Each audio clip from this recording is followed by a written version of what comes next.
Ah, the sun is shining, the birds are singing. What a wonderful day to sit out in the garden.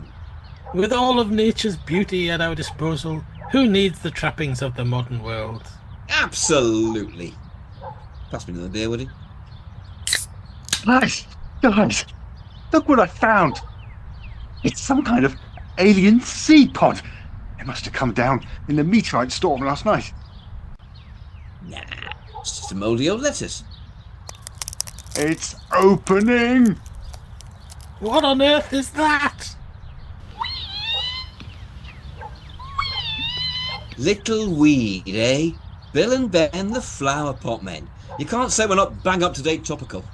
Hey, weed, come here.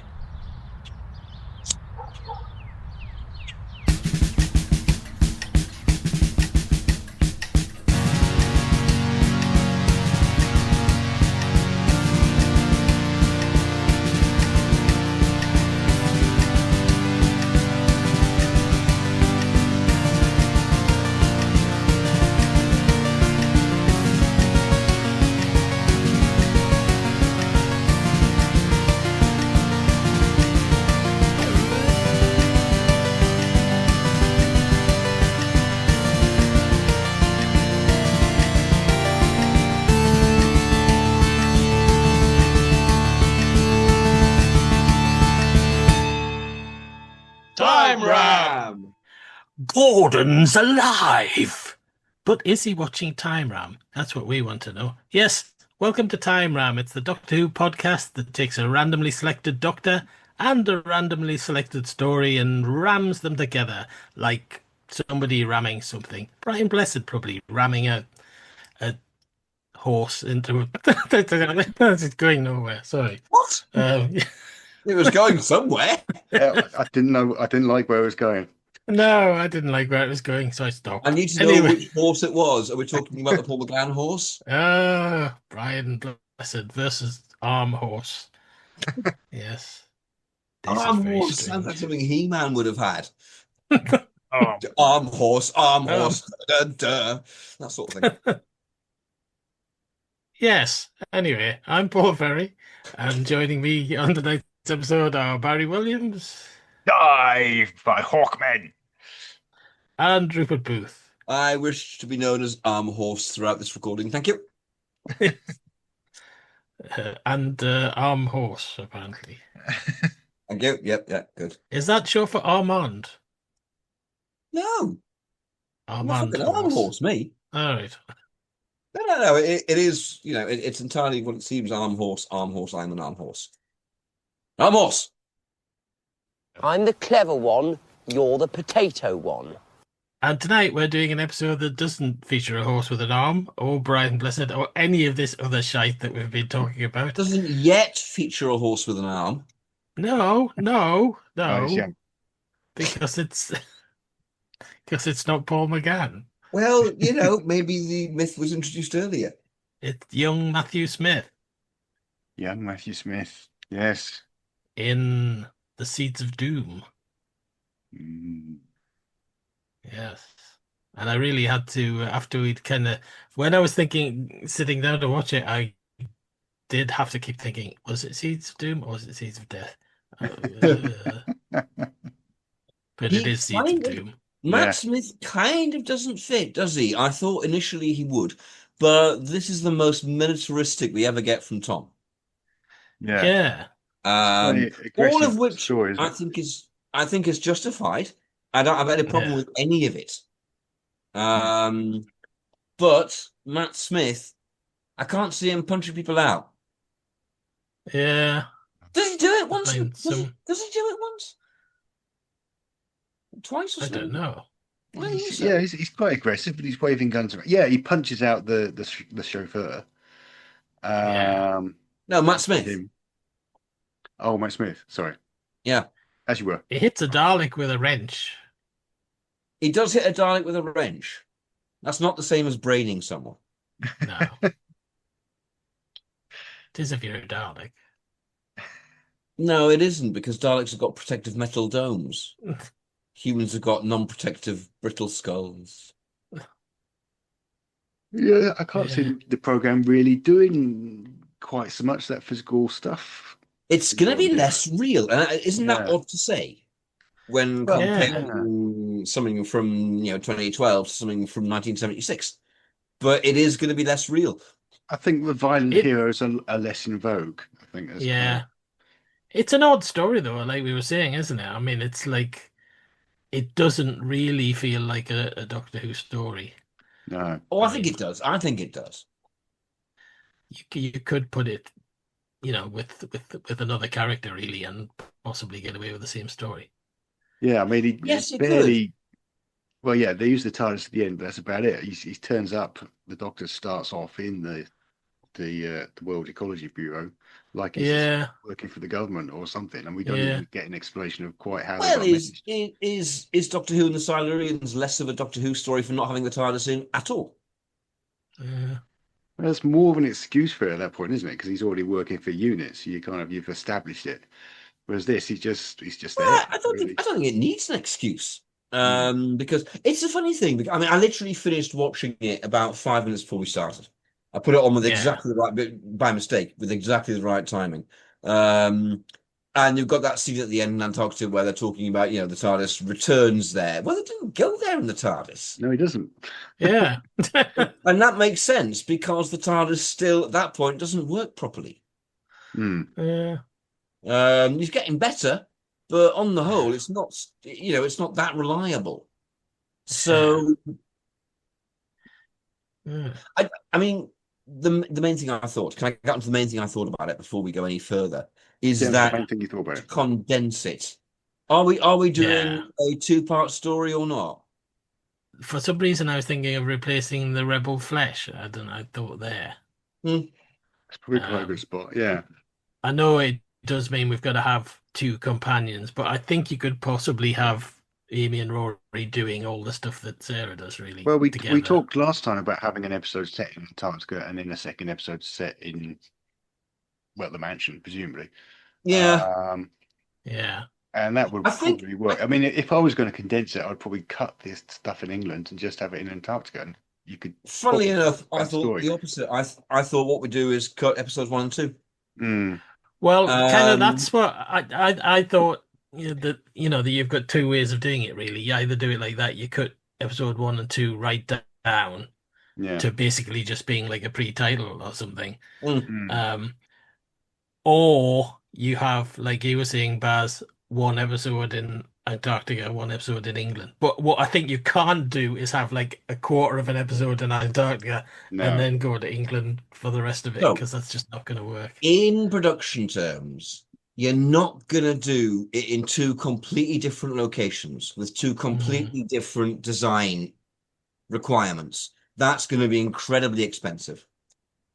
It's the yeah. sort of thing that Moffat would kind of think about, though, isn't it? Because he quite often had his part twos were really quite different to his part ones. Yeah. Yeah. Yeah, but in the That's same a point. locations, though.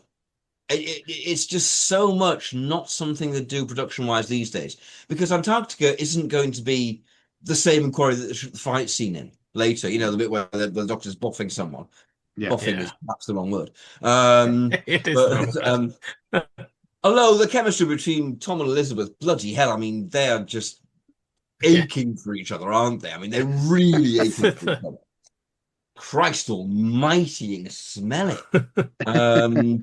This is Sarah Jane Smith. It, it- She's my it's best no friend. wonder Harrison Chase is walking around going filth later.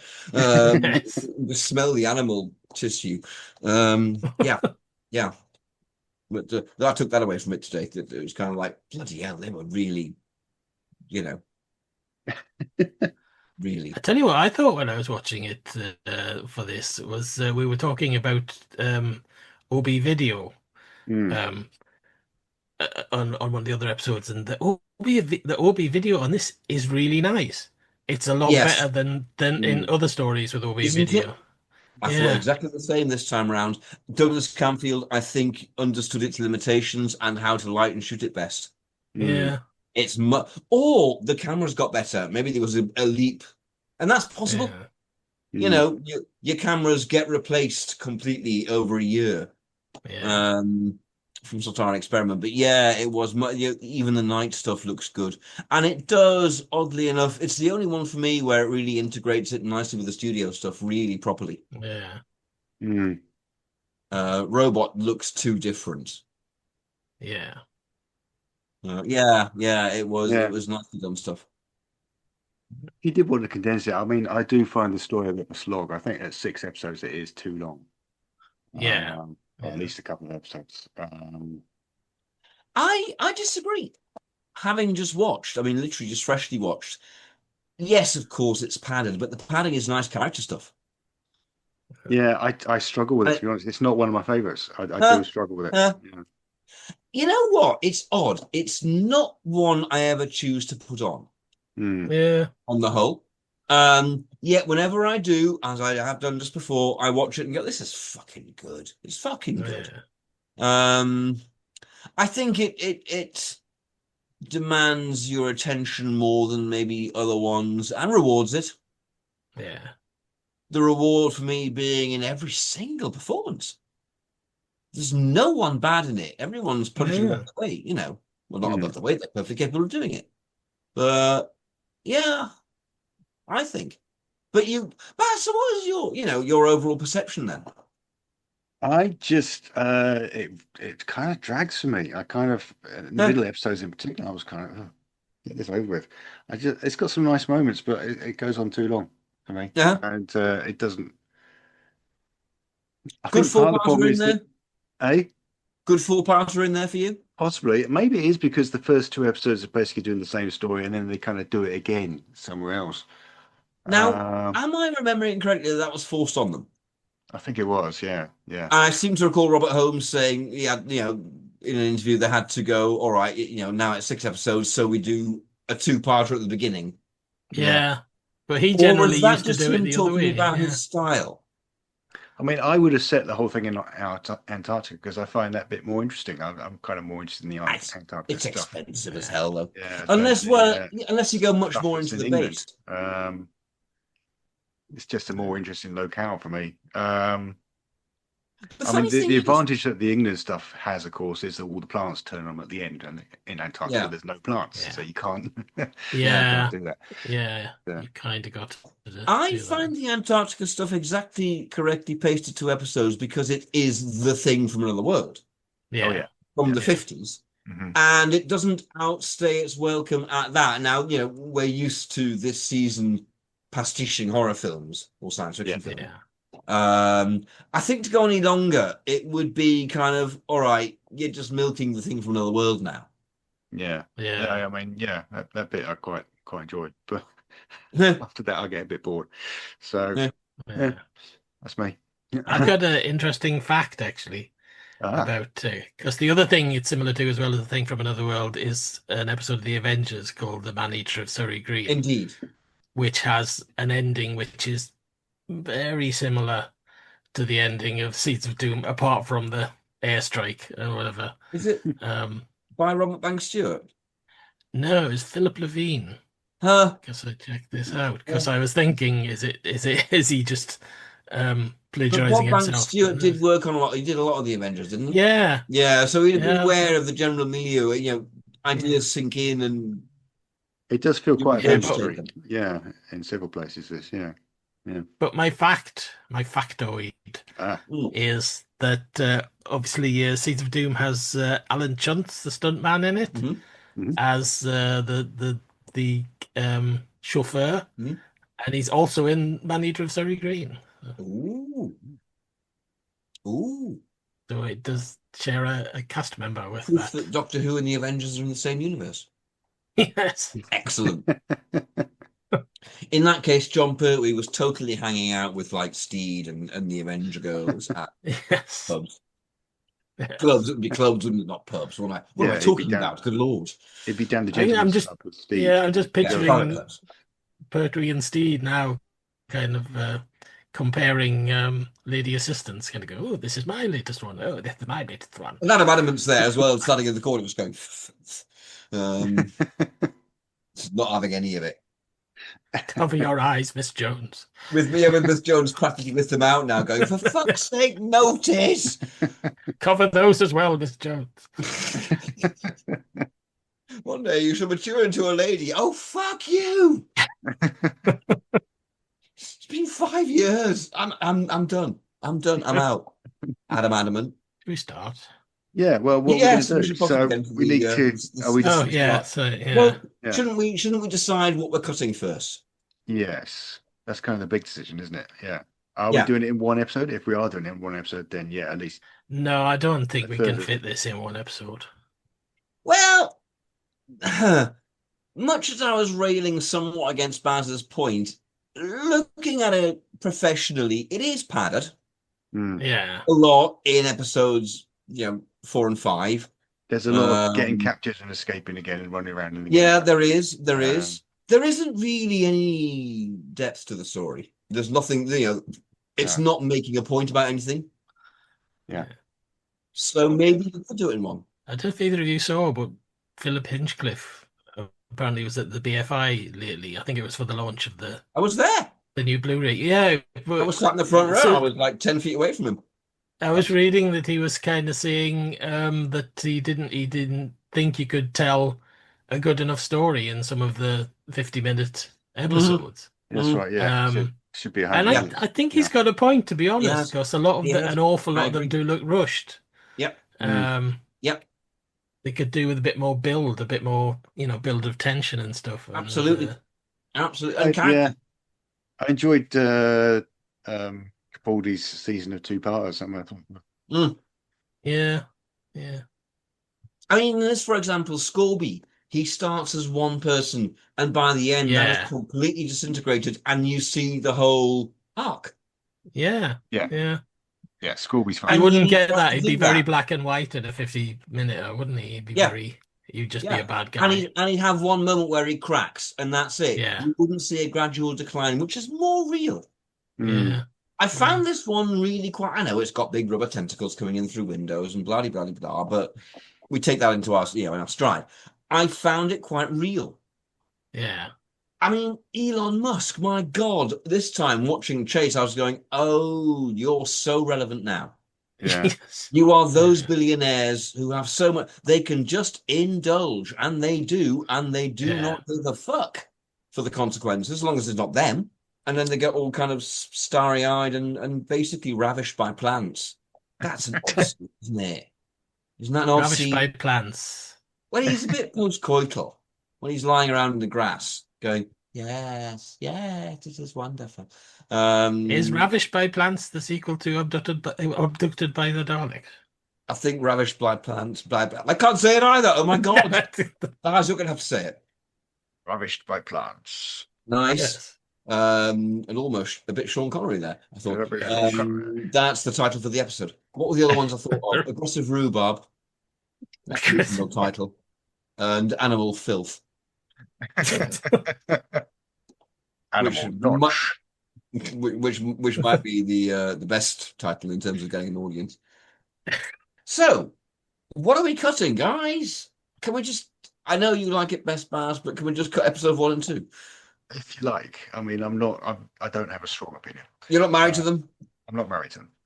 Are we going to still go through it in the synopsis then, or what?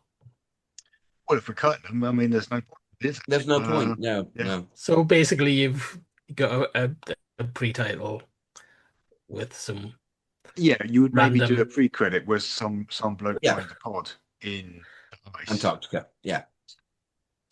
Is a bit coincidental, and it is purely because Right. It's not coincidental because this time it's about global warming. Oh. yeah, but the two pods is a bit much. Finding a pod, yes. Oh. The two pods thing is a bit. That does speak to it being grafted on afterwards, doesn't it? Yeah, very much. Yeah. Yeah. So we've got one pod. Better. Great. Yeah. Mhm. Yeah. That's totally. So yeah, we got a pre-credit. Some guys in that Antarctica. Okay, so pod revealed. I think maybe with modern, would you have? I think maybe with modern. That's a sentence, people. Would you have the person taking his glove off and reaching out to it, and he gets infected, and went to the title sequence. Yeah, probably. Yeah. Because then you could go straight to Harrison Chase has brought him back, and he's turning into the crinoid there and then in their special lab, and Sir Colin Thackeray has heard about it on his grapevine because he knows about vegetables and plants and shit. Why did they not make that gag? You need some more so scenes there. obvious. You can't get straight from one to the other. It's I Why tell you not? what's going to look even worse on the Blu-ray release of this. It's those fucking beards that the guys at the Antarctic have. Yeah. They are terrible. They are the worst false beards I've ever seen in anything. There was a time when we just didn't notice this sort of thing, isn't there? But then it is unfair because these were designed to be seen on CRTs. We had Rather better than- beards than that in some of our amateur films, and they were stick-on ones bought from a joke shop. Yeah. Yeah. They sold carpet, weren't they? Yeah. How about we cut to a scene of this bloke? He's in a plane somewhere. He's getting flown to the hospital. Mhm. They're trying to keep him cold. Yeah. And then it gets intercepted by Harrison. She chases guy. Chase aircraft. Yeah. Led by Scorby, presumably. Yeah. Oh, well, yeah. Yeah, They nice. get Dramatic on board visually. somehow. Yeah. Modern Who. Yep, absolutely. Yeah, cool. And we have a sort of dynamic scene Mhm. with that happening. Yeah. Scorby, of course, played by Boise in the original version. Yeah. Boise with a beard, brilliant. Yeah. Really hard to see him as anything else now, John Challis. Yes. Well, I was never a big fan of Only Fools and Horses. So to me, Scorby, whenever I see Only Fools and Horses, I go, oh, that's Scorby. Yeah. I was a big fan of Only Fools and Horses. I kind of really quite into it. Yeah. Trouble is, with a sitcom, you don't get the same information you do with Doctor Who. It's really hard to No. find out stuff about it. Yeah, I wonder if his beard was real. really real, I think. We'll have a look when the Blu-ray comes out. We'll do a beard examination of Scorby. Yes. That's a time round special. Yeah. Was it real? Beard ram. Beard ram. There we go. There you That go. hasn't got any connotations at all. No. It's absolutely fine, beard ram. There's literally nothing wrong with it. Yeah. Nothing at all. Excellent. Beard ram. Yes. How does Matt Smith get involved? Yeah. Let's just get to him in a kind of space piracy way. When he feels right, you know. Unit calls him in. Kate Stewart calls him in. Kate Stewart calls him in. So is this maybe a Clara episode? Maybe it's one of the later ones. I mean, it makes our lives easier if it's Clara, doesn't it? It does, well, doesn't it? Yeah. Are there any two-parters around there? She didn't do any two-parters with him. Well, I thought we were going to try and condense it We're to doing one. Just do it one. Oh, we're doing it in one. All right. Yeah, Yes, we're doing this in one. Punchy pre-credit, which is quite what we're doing at that time, you know. Yeah. So the TARDIS materializes in Unit HQ, which is already in a panic. Let's cut to the chase. Cut to the chase. Title. Yes. And Kate Stewart appraises him of what's going on. Yeah. Which is that this airliner was diverted by mystery jets. Yeah. And they've tracked the mystery jets. And it's a big estate where Harrison Chase lives, who's really into plants. Yeah. And they've got like 2 or 3 photos taken in the Arctic as it was happening. Or they've got footage, camera, helmet camera, something like that. Yeah. And the guy screaming as the thing attacks him, and the doctor kind of goes, that's a crinoid. Yes. Yeah. Straight away, he's going, okay, this is bad shit. Bad shit. Yeah. Okay. Yeah. All right.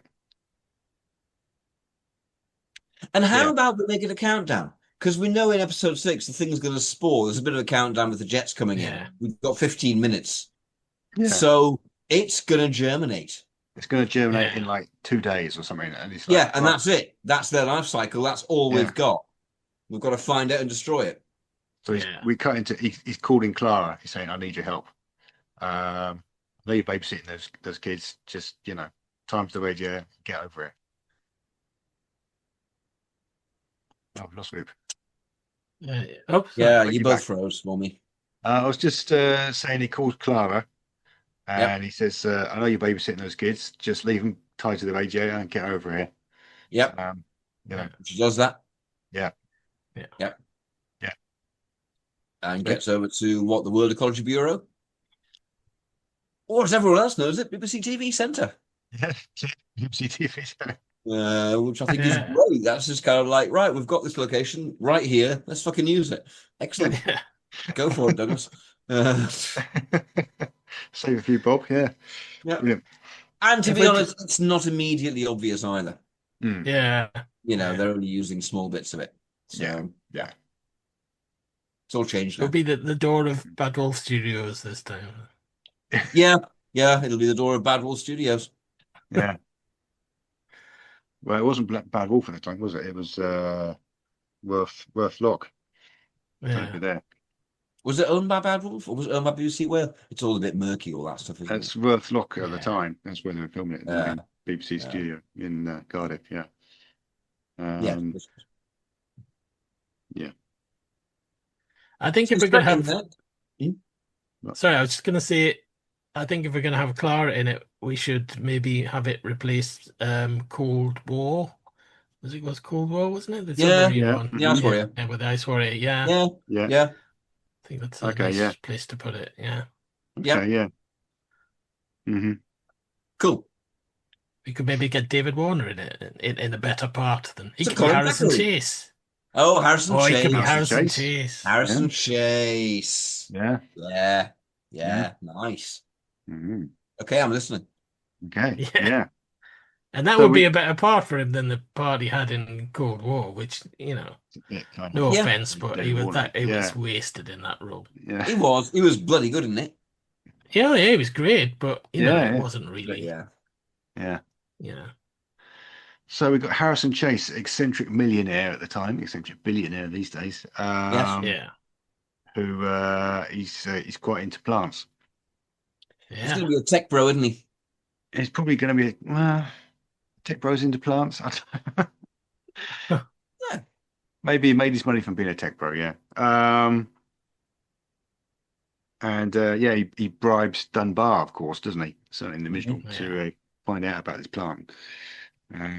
But do we need that? Because I he's don't already know. got his private jets to bring it Yeah. to somewhere. Maybe we can we find that out later on. Can be we're crashing straight into it. Yeah. It's the whole diverting a plane.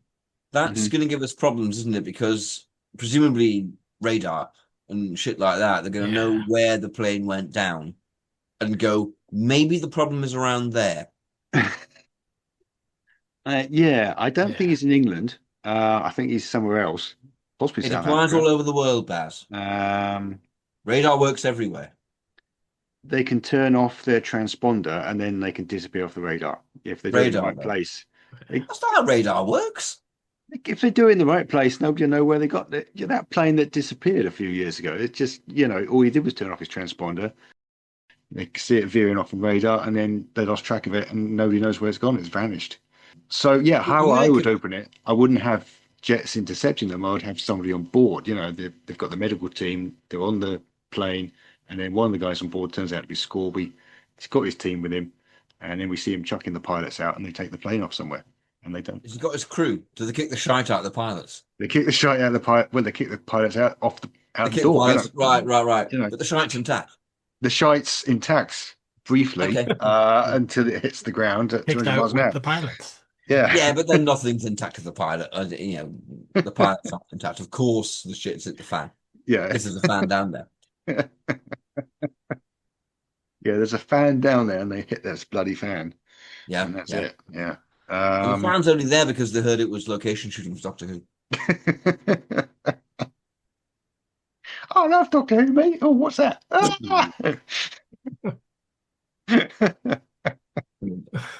I think maybe Chase should his house should have like his own. If he's super rich, he should have his own like little Scottish island somewhere. Like it could be a Scottish island, yeah, or somewhere. Like Christopher Lee. Yes. Yeah. Nice. Yeah. Because as much as I'm kind of loath to lose her, I think if we're cutting this down to 50 minutes, we're probably going to have to lose Amelia Ducar. I Yeah. suppose. Well, yeah. I Helen mean, could do a cameo. yeah. Yeah. But yeah, we are going to have to, aren't we? Which is an enormous shame because she is such a plus to Doctor Who. Hmm. Yeah. Yeah. Unless she's like the only original inhabitant of the island who's just refused to move. Paints the flowers. Yes. Yeah, He's just nice. refused to move when he's bought the island. And she's got this antagonistic thing with Harrison Chase. You know, he wants the entire island, but legally she has that bit for reasons. Yeah. Yeah. She's got She this just little bit on stays the there cliff to edge, and spite that's him. it. Excellent. And then makes him pay for her flower illustrations because she knows maybe she just really psyched him out and went, "Okay, you're demented about plants, gravy train." Yeah. She's just really, clever and manipulative, and went, "Right, fine, I'm having you," and just lives her life there in splendor Yes. because she knows that Harrison Chase, who hates her and wants to get rid of her, can't resist her flower paintings. Harrison Chase is bonkers. Got to get them paintings. Excellent. I love that dynamic. That'd be great. Yeah. And Okay. you could do that fairly quickly as well. You could keep her. Hmm. Yeah. Yeah. And I think you take away her plot functioning in terms of infiltration. Yeah. Yeah. Oh, maybe it would. I mean, that is her only plot function, really, isn't it? Maybe you keep Yeah. it. Maybe you keep that way in. I think she's like the first person the Doctor meets when he goes to the island, isn't she? She's Uh-huh. gonna, yeah. He's going, Um, how do I get into the house? And she's going, oh, och, I'll show you how trouble to is- get into the house. The trouble is, in the Matt Smith era, how do you get into the house? Well, you go into the TARDIS and you set some coordinates, and you're in the house. Yes. yeah, that is true. Yeah. Um, How does he know where to go? So I mean, He's the got a original. rare... She originally. I mean, they follow the trail of clues, don't they? Because they get attacked by this chauffeur, and then they beat him up in a quarry, and then for some reason, Harrison Chase has sent his own chauffeur in his own car, which has got his own Amelia Ducar paintings in the boot, and they follow that trail of breadcrumbs to get to him. He's So not that how rich. does He's only got the one Daimler. so? Daimlers are expensive. He spent all his money intercepting pods. That's his problem. He's obsessed with his pods, man. It's not healthy for him. He needs an intervention. So yeah, I mean, how does Matt Smith know that he's on this island, that he's got his pod? Unit. Or maybe Unless he's got they some know instrument in the that... TARDIS. Yeah, he's tracked the pod.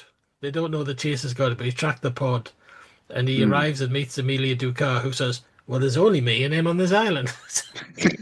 I haven't got any fucking pod, so it must be him. Ain't me. Sing you up. Oh, but could we make Harrison Chase a red herring and actually Amelia Ducar has got the pod? She's the mad one. You think I ain't got a pod? Well, I've got a pod. She doesn't talk like that. She's all flag holder and tablers and the cars and material. That's wonderful. God, she's wonderful. Yeah, she's very Oscar Wilde, isn't she? You could do a series of sort of time travel adventures where you've got Jago and Lightfoot and Ducar and the two Amelias actually, Amelia Ducar and Amelia Rumford. Yes. And they set the mysteries up in the 1890s and they solve them in the 1970s. Yes. Be kind of like Map and Cheer in the Doctor Who universe. Yeah. We can't put this out because Big Finish will just have a box set of that in like the next fortnight. They will, and then no, we should put it out because then we've got evidence that we came up with the idea. Who keeps up with Big Finish? The amount of product they are churning out, I cannot believe We it. can afford to. Yeah. I keep thinking about how many people they must have working for them to do that. Yeah. I mean, it takes time. Look, you two edit the podcast, right? It takes time, yeah? Yeah. I'm editing the game. It's taking all my time. Yeah. Yeah. Curious. Yeah. They've hardly ever paid us to write for them. It's crazy. Commercial time. They all say, ooh. This is Tim Trelaw. This is David J. Howe. I'm Peter Purvis. I am Sadie Miller. This is Lauren Cornelius. Larry, it's Fraser. For all things in the Doctor Who collecting world and beyond, the Doctor Who Collectors Podcast. I'm Larry Van Mersbergen, your host, and I've been collecting for 42 years. You're listening to Time Ram on the Direction Point Podcast Network. Okay, so I assume Amelia offers or agrees to help them. Yeah. Yeah. Oh, and he's gonna love her because she's called Amelia. Yeah, I was kind of thinking she Yeah. probably wouldn't be called Amelia because she's. Oh no, called she totally Amelia. would be. Yeah. So that Matt Smith can go on about Amelia Pond a bit Yeah. again. Yeah, Clara can just roll her eyes a bit. yeah. Yeah. You know what? Watching Seeds of Doom, I really, really didn't miss the Doctor endlessly mooning on about relationships. Yeah. I really didn't miss it at all.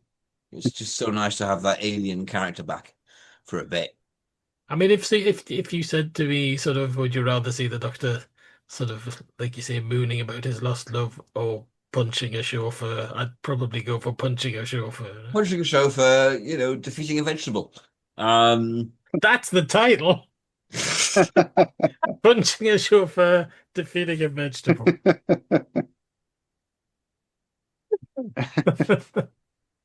Fucking chauffeurs. Fuckers.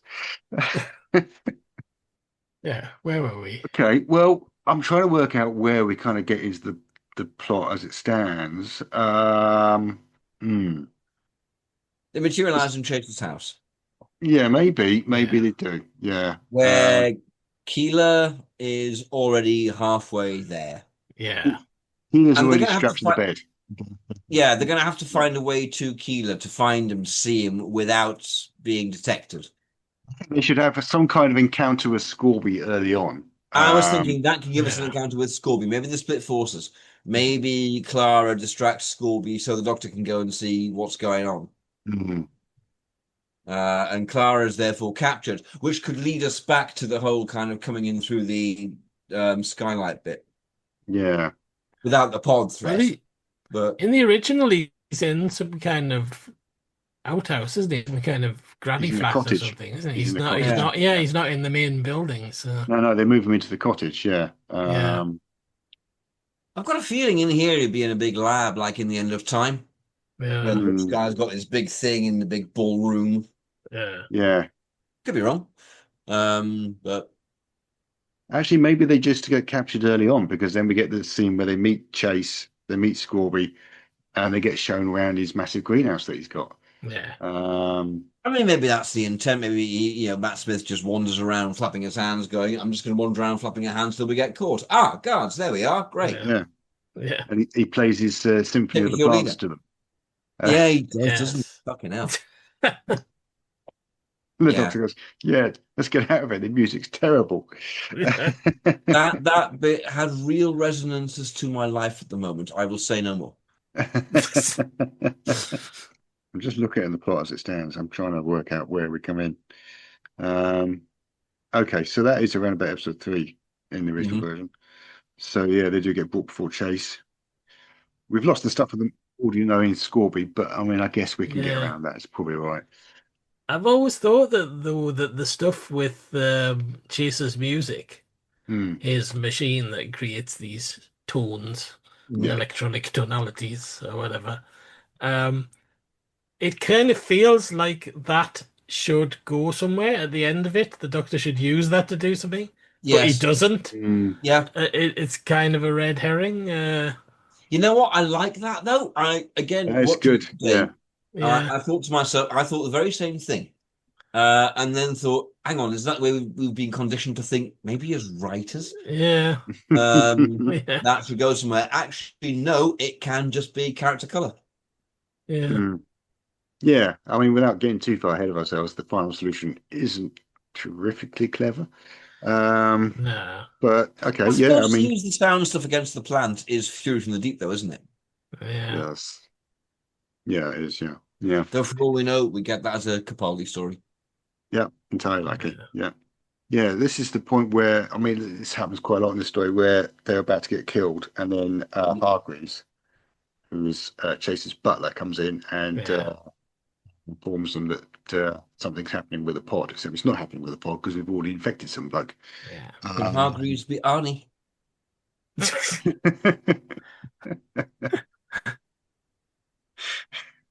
Something's happened with the pod. I have to say, it's a really nice, really nice performance from the guy who plays him in the original. Yeah. Because he's really good at selling that kind of, I'm really not comfortable with any of this kind Yeah. of look that's on his face. But he's going to do it anyway. But Mr. Chase He's going to do it anyway. Great stuff. Really easy to overplay that. Hard to do. Yeah. I think. Yeah. I think the cast in this are fantastic. Oh, yeah, it's very well cast. All of them are really strong. Yeah. Even that guy who's who's playing the guard who captures Sarah, who's going and all that sort of bit. He's good. He's putting into it. It's great. Yeah. I was really struck by the actors this time around. Have we cast Scorby? Yeah. No, we have not. We should cast Scorby. Yeah. Ross Kemp. Ross Kemp. I think we cast Ross Kemp in something a few weeks ago, actually. I think we cast Ross Kemp a lot. We could cast his brother from EastEnders. Danny Dyer? We've cast Danny Dyer. Who plays his brother? Who plays his brother? I don't know. I can't think of his name. Yeah. The other one. The other Kemp. Mitchell. The other Mitchell. Yeah. Brian Croucher, an older Scorby. Okay, the Mitchell brothers are a hip hop band. That's not really helpful. Steve McFadden. So it could be Steve McFadden. Yep. Whoever that is. Yeah. Cool. In absence of anybody else. Sorry, Steve McFadden, if you're listening to this. Well, bound to be listening. I'm sure Steve McFadden's a huge fan. Yeah. Of his time with boys. I fucking loved them. They took the piss out, man. I love it when they talk about the horse with the harp. I like it when they talk about Nazis. I like a bit of Lickety Bible. Yeah. I don't even know who this guy is. I'm so he's a cockney. He's a cliche, cockney, isn't he? Big cockney fella. He's a fucking cockney. Apples and fists. Exactly. Most of his role in EastEnders does seem to consist of talking in a whisper like that. Yes. Yeah. That was one of the reasons it was so incredibly boring, I thought, from the word go. Well, yeah. He never actually does any murders. He just throws to. Actually, who'd be a better Scorby would be, I just thought, Danny Webb. You will know Danny Webb if you see him. He was in Alien 3 and he was in The Satan Pit. Yeah. Yes. Yeah. Yes, but you said Alien 3, how about Sigourney Weaver? We're not going to get Sigourney Weaver. We're not going to get Sigourney Weaver. Why not? There's absolutely no way we're going to get Sigourney Weaver. Why not? You could ask her. Oh, Danny Webb, yes. Okay, no, he's great, yeah. Actually, yeah. Sigourney. I'm sold on Danny Webb. Listener, because that's all you are again now. You're not a viewer anymore. It could have been Sigourney Weaver. Nah. All right, I'm just saying. You and I can have that fantasy, right? We'll keep that, listener. That it was Sigourney Weaver as Scorby. Scorby. Who's played Keeler then? We got a Keeler? Sigourney Weaver. Oh. Sigourney Weaver. Oh, well, she's turning green in that case. Yeah. Oh, it's fine for her to do that. Right, I see. She'll say yes to that. I'm just humouring you. It's not going to be saying yes isn't the problem. The kind of $15 million price tag is Fred the problem. Harris. Fred Harris. Fred Harris. He's still alive at that time. He's still alive now. Is he? I think so. Blimey. I think so. I'm not serious, obviously, but I'm being human, so why should I be? Okay. Yeah. So Whether Fred Harris is still alive. No, I'm literally, because we've changed the plot so much, I'm literally kind of just looking at what my notes are saying. Yeah, it is. None of this really works now. I didn't expect we changed the plot of this one so much. Yeah, it's No. huge difference. Yeah. Yeah. I think, Chase goes away to look at Sigourney Weaver turning green. It's not Sigourney. If I can't have her for no, I'm not sullying her with Keeler.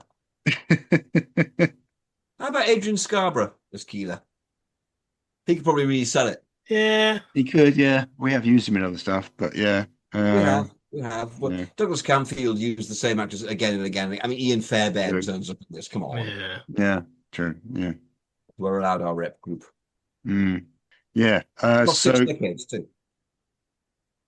Yeah. It's 6 decades. What? Our rep group goes across 6 decades. We've got people. Oh, right. Okay. Yeah. Right. Yeah. You know. Not 6 decades. I thought you were saying casting 6 decades. I was like, what? What the fuck? No, that is not what I was saying. Well, I don't know. I don't know these actors personally. They might be dickheads. I can't speak for the relative togetherness. Yeah. Okay. It's not responsible. Right? That's a good name for a punk band, isn't it? 6 decades. 6 decades. I thought you were going to say relative togetherness. Especially if there's only like 5 of them, but they're called 6 decades. That's the ultimate rebellion. Yes. Yeah. Fuck you, maths. Fuck you, basic structure of truth. We do get some scenes here where they're shown Chase's waste compactor. Yeah. Which he makes compost with. Which is the kind of thing they probably do in modern series. Again, that's visual and dramatic. Yeah. And quite comic book. So, yeah. I do think it's a shame, I mean, jumping ahead, when Chase is killed, that you don't see... I mean, they could have chucked a bit of mince or something like that. Yeah, I think maybe it was... I think it was felt a little bit too gruesome, yeah. It was, but it is a bit, you hear him giving that blood-curdling scream and it just goes, churn, churn, churn away the wood. And just a little bit of liver. Yeah. What we can do at this point, because there's a lot of capture and escape here, we can kind of... We can get fairly quickly to a point where Clara has, in ways, escaped, and the Doctor is being threatened with this waste compactor.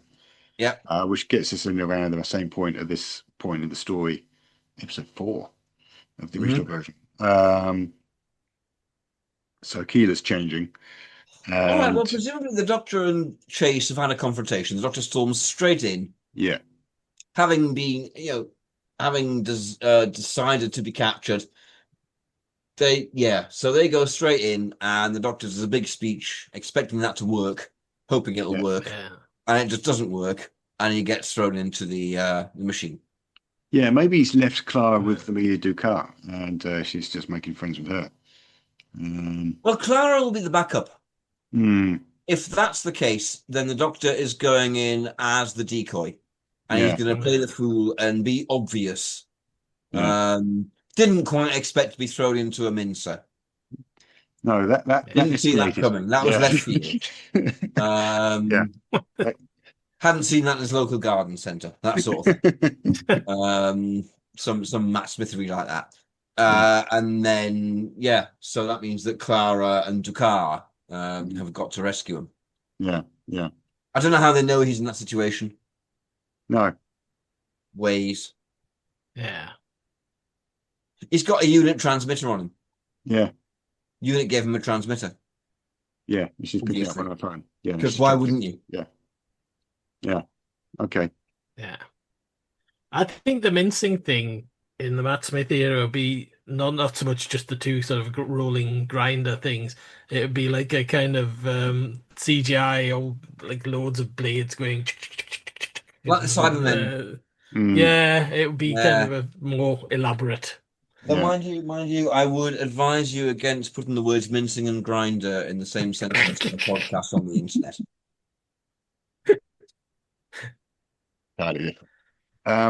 Yeah, so Amelia goes in and demands payment for her painting.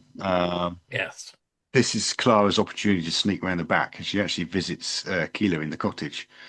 Yeah. So Clara's able to get back and warn Amelia to tell Send in the Unit, I guess. fighters.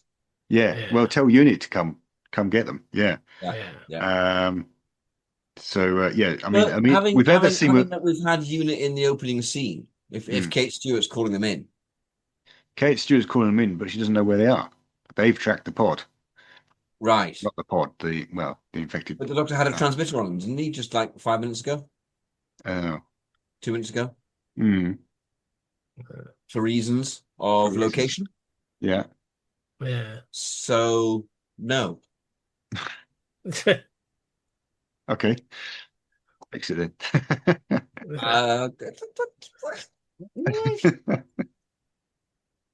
What exactly is the problem then? I'm trying to relate our plot to the original plot. Maybe that's a mistake. I don't know. Like I said, there is a lot of toing and froing in this part of the story, which isn't terrifically interesting. It's nicely shot, though. It is nicely shot. It is nicely shot. Basically, Keela turns into a plant. Yeah. That's the crux. Keela turns into a fucking massive crinoid. He turns into a fucking goes plant. on the rampage. Yeah. I'm assuming that's how we sort it. 15 Keela goes on the at that rampage point, at this but yeah, point. yeah. Mm-hmm. Starts taking the building down. Yeah. With his massive tentacles. You know what, Keela? It's going to be quite a nice experiment, isn't it? Rather than the jets, it's going to be the Doctor appealing to Keela. Yeah. And Keela committing suicide. Yeah. That's what it's going to be. There, fixed it. The crinoid speaks, doesn't it? At one point, it speaks. It's got one scene where it speaks. It's very strange. Yeah. Just the one scene where they're trapped in the cottage, and the crinoid attempts to persuade Scorby to give the Doctor up. Yeah. And Scorby's actually fairly up for this. So the Doctor has to work quite hard to persuade him that no, it's not going to keep its word. Why don't we make a bomb and distract it? Yeah. And that's the point where the story starts to come together for me. Yeah. So there's quite a nice point to come in when it's properly blobbing around out there. Mm-hmm. Yeah. And it's going to spore as well. Let's not forget it's going to. We've still got that clock. Yeah, that clock's ticking. Yeah. It is quite a mass experiment. It just is. It is. Yeah. That's the ending we're coming up with. It's going to spore, and they have to destroy it before it spores, and the Doctor appeals to its consciousness. This is the Doctor. President Keeper of the legacy of Rassilon. Defender of the laws of time. Protector of Gallifrey.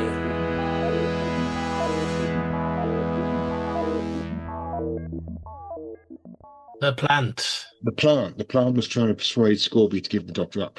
And the Doctor persuades Scorby that it's not in his best interests. That he's better off making a Molotov cocktail and distracting it so the Doctor can get to... That's the chauffeur's car, I think, in the original version. Where I wondered to myself watching this scene earlier whether that could be seen as the Doctor distracting Scorby.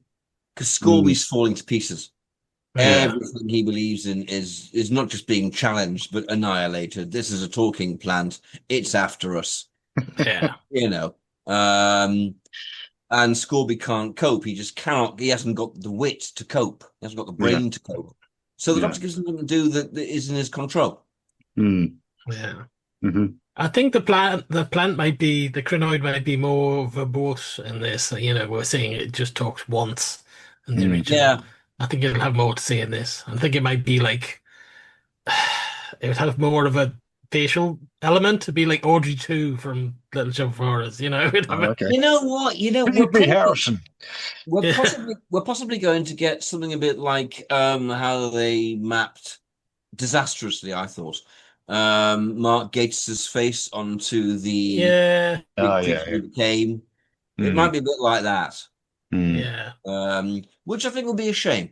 I think the disembodied voice is better. Yeah, you don't see it. Disembodied. That's fine, yeah. That's the horror of it. That's what the crinoid does. It disembodies you. There's that wonderful bit where Akira kind of looks down and goes, body, with disgust at himself as he's changing. Yeah.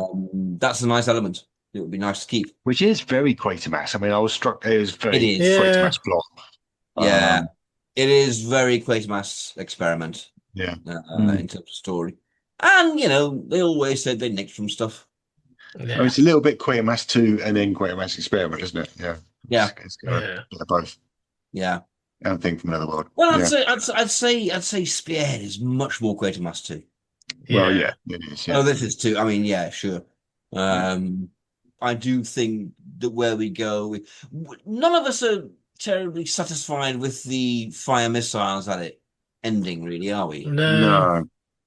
I don't think they would do it in the 2010s. No, I don't. It'll be appealing to the human. Yeah. Human will kill itself. Yeah.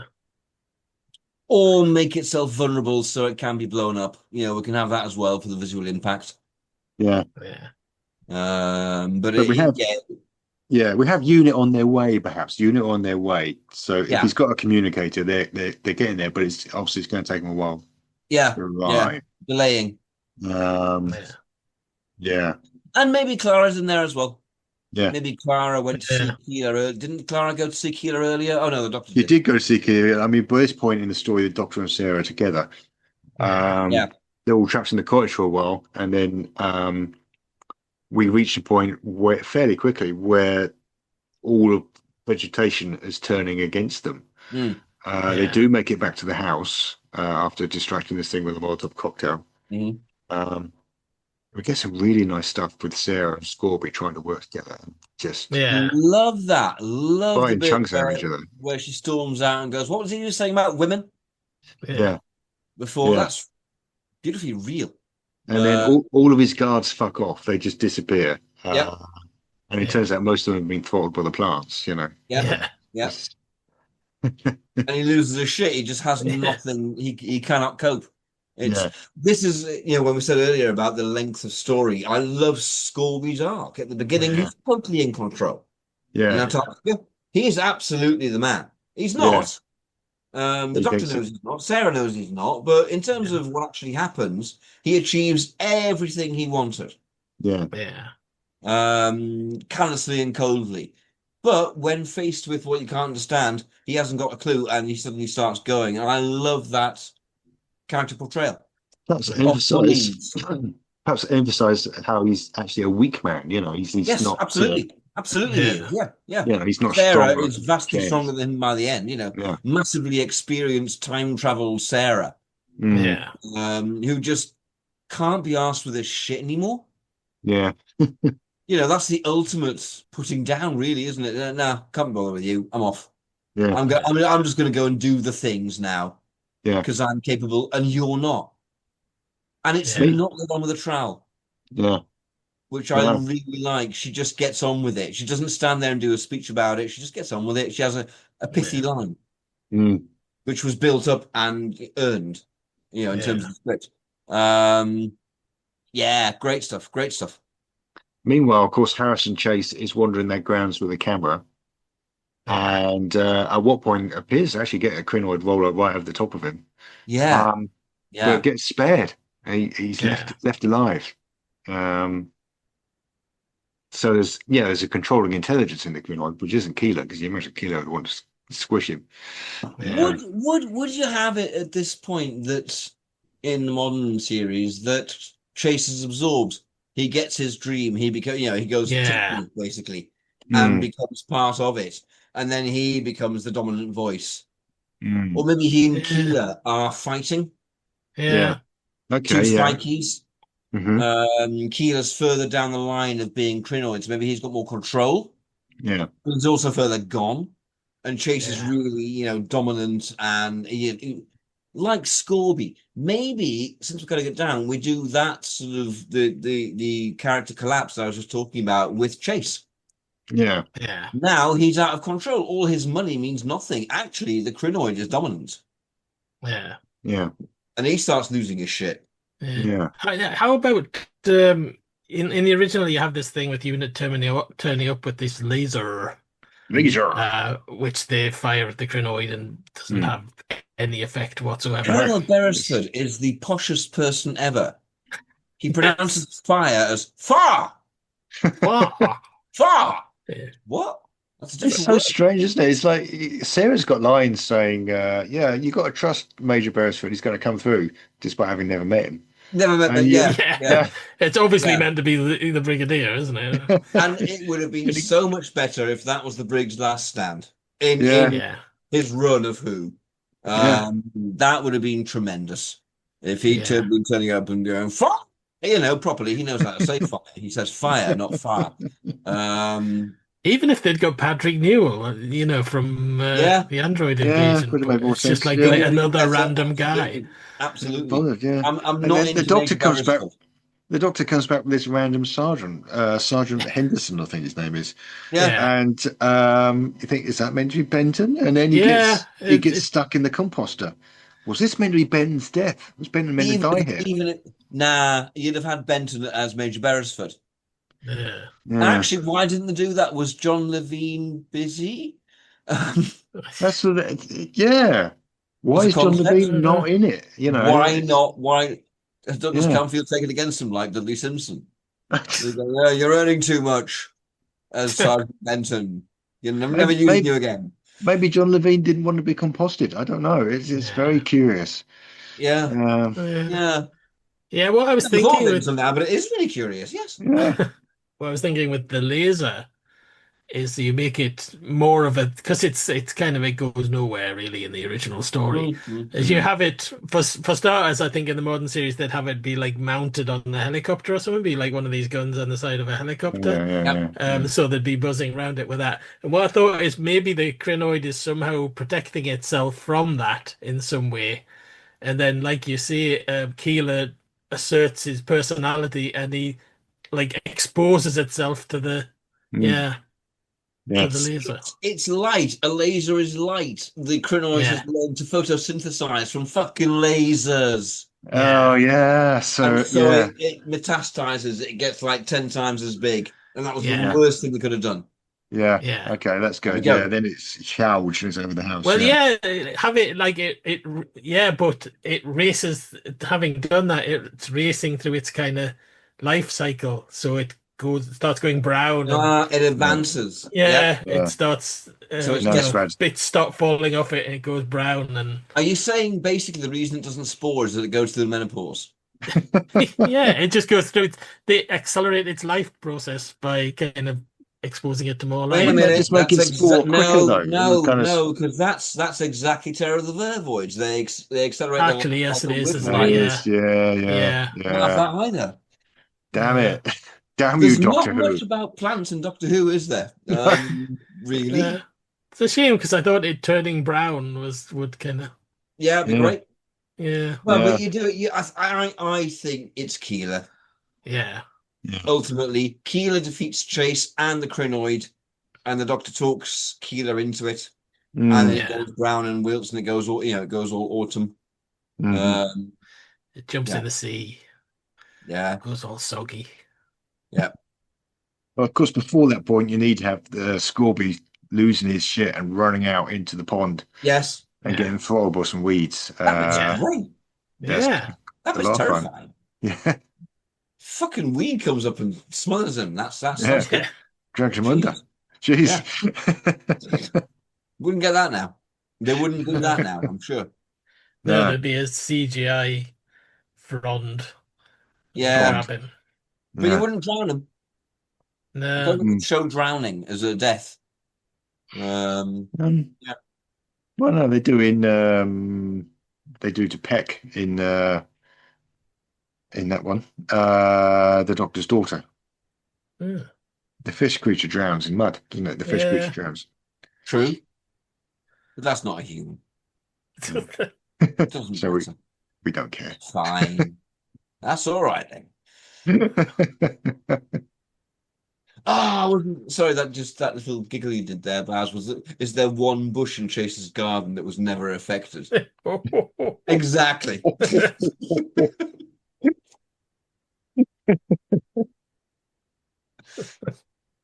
That will notice me eventually. No, they won't. I keep getting away with this. I could be being evil, but instead I'm doing bush hiding. Take that, Doctor. Excellent. Doctor, you fucking Clara. idiot. You know, people said it's Clara in every single story. Nah, but the master of hiding Yeah. bushes. Look, they're trying to make fire. If only you use a twig off the bush. Oh, but they can't.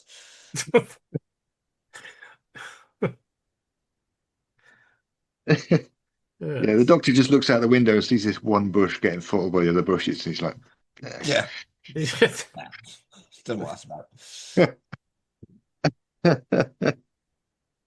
And that is why I am the master. Yeah, anyway. Yes. It's kind of taken over from the running a script editor's gag, hasn't it? Yeah, Yes. very much. The Yeah. master's bush.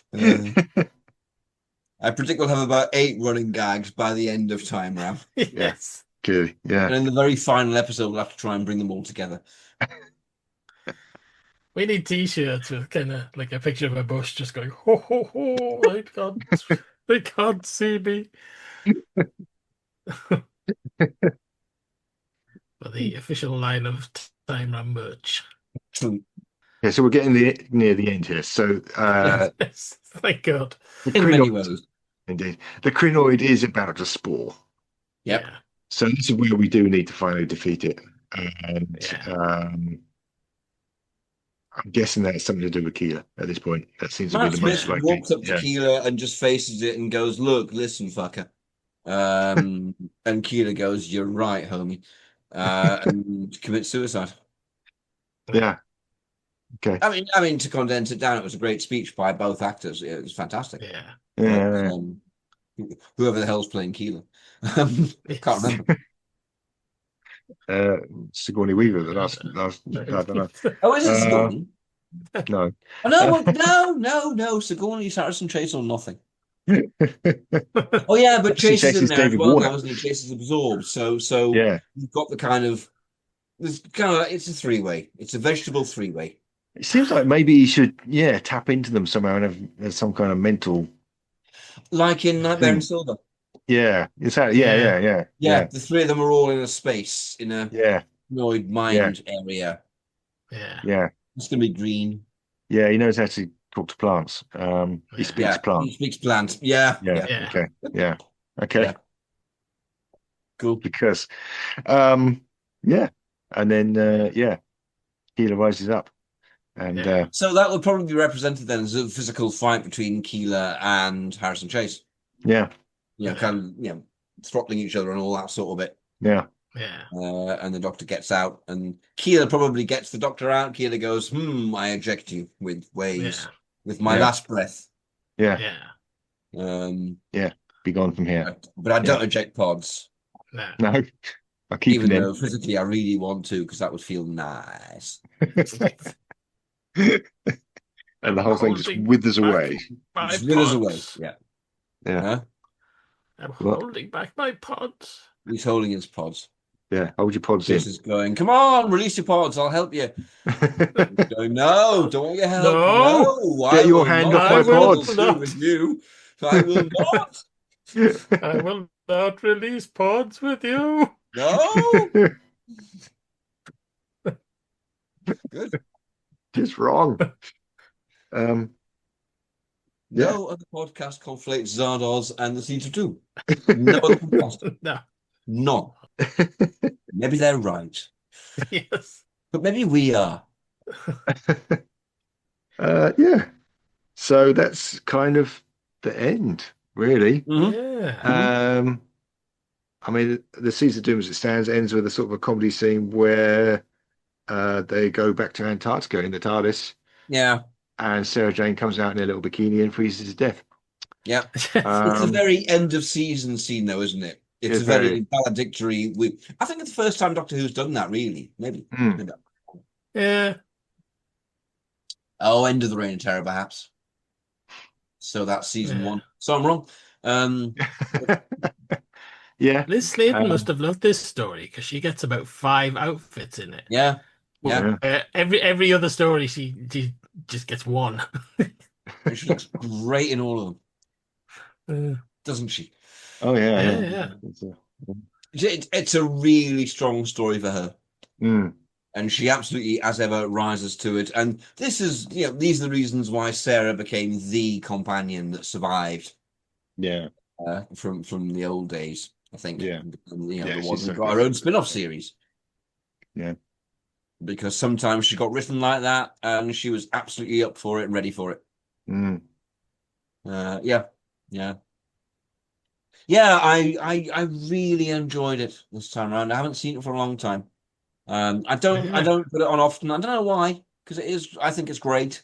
Baz, I can totally see your points about the padding. I don't mind it because it's so good. The actual stuff, it is padding, but it's good padding. Yeah. It's so, it's Camfield, and it's got nice music, and Tom's enjoying, he's Tom's at his height. He's not taking the piss at all. He's putting all his energy into it. He is the Doctor. And the chemistry between him and Sarah, him and Elizabeth Sladen is just fucking hot, man. It really is. So On fire. So they are on fire. They are on fire. Yeah, it's the end of a season where Doctor Who's been on fire.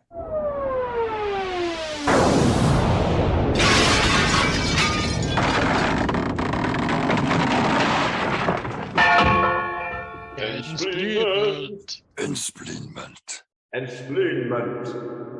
So I think I can guess your answer, but is our version better or worse? It's worse. It's worse, I think. Yeah, it'll have better effects, but I don't think there's anything much more than that we gain from it. Matt Smith will be great, of course, but he's not. Like I say, I think the visual version's a bit too long, so I rather enjoy a 50-minute version. I'm going to say I might prefer it. Yeah.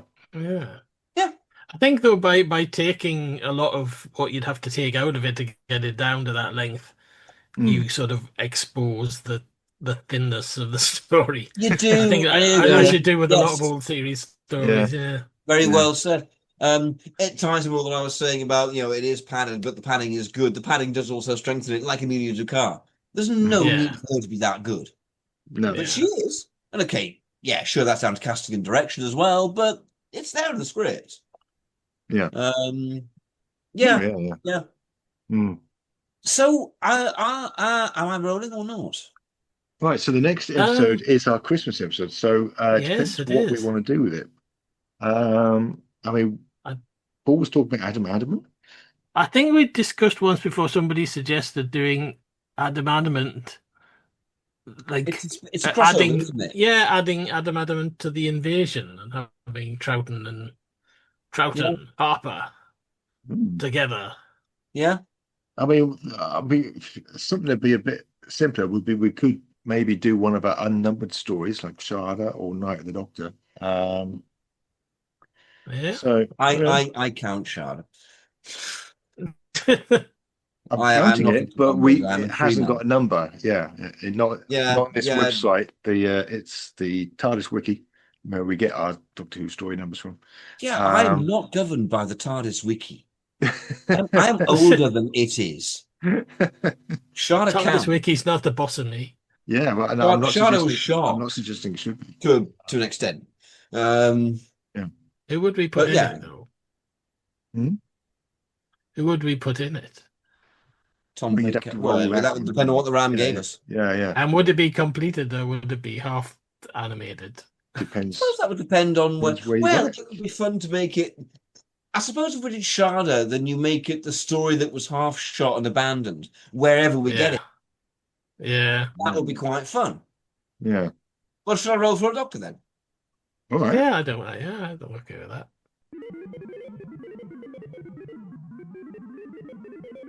5. It's a bit boring, isn't it?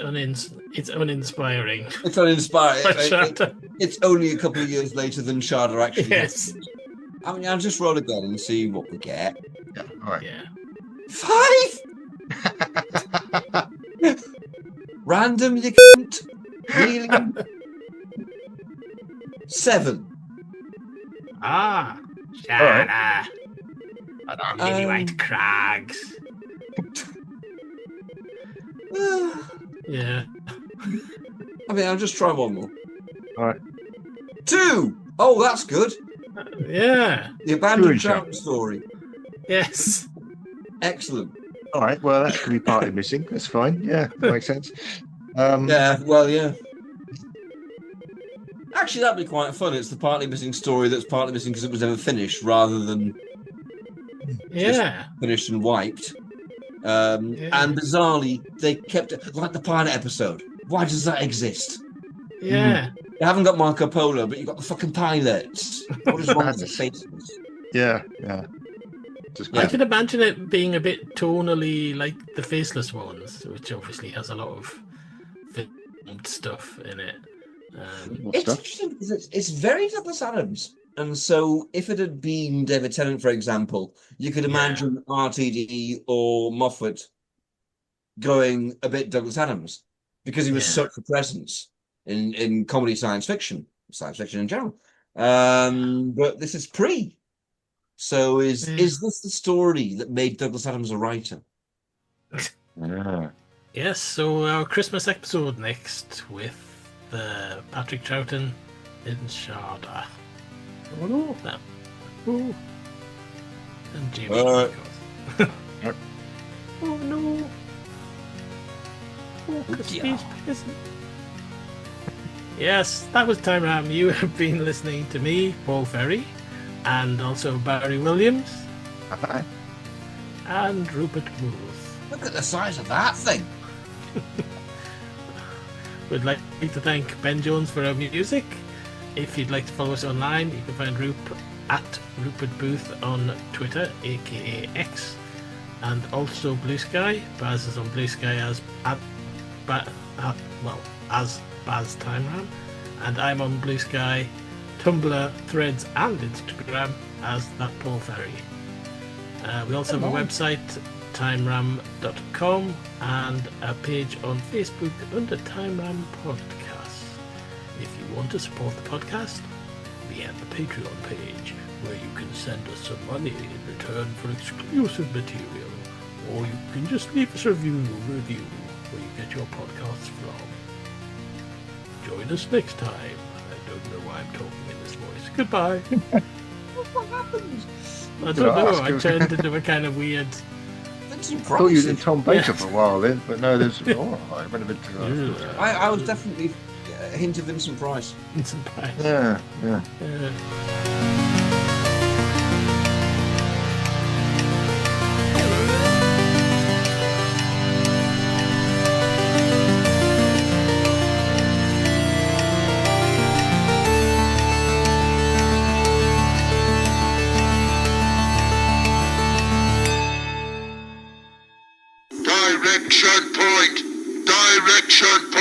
A Doctor Who podcast network.